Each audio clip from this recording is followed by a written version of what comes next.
Naman si Lola, ano kaya naman makakain? Alam ko na! Bihang easy pansit. So, I'll show you how to cook it. Painitin ang kalan. At syempre, paano magigisa kung walang mantika? Yan ang bawang. Huwag pa brown dahil papait. Tapos, dagdagan ng sibuyas. Tada! O syempre, itagdagan ng baboy at manok.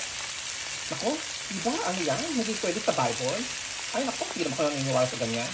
Siyempre, ihahalo hanggang maluto ang karne. O sige, baka balik ako. Pagluto ng karne, okay? Ang lasa, lagyan ng pepper. Konting toyo. At patis. Bahala na kayo kung gano'ng kaalat ang inyong pansit. O diba? Kung ang karne, dagdagan ng mga vegetables. Remember, wag mo i-overcook. Mawawala talaga lahat ng sustansya.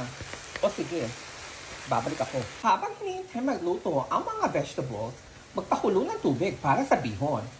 For topping, edi green onions, o tignan mo naman, organic na organic, from my very backyard.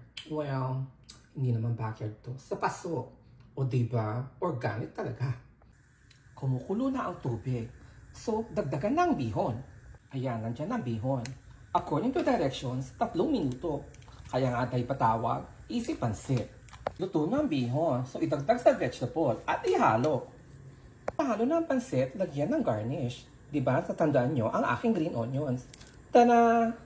O sige, chibog na tayo. Sa susunod, na magutom ang lola. Bakla. Ay, char!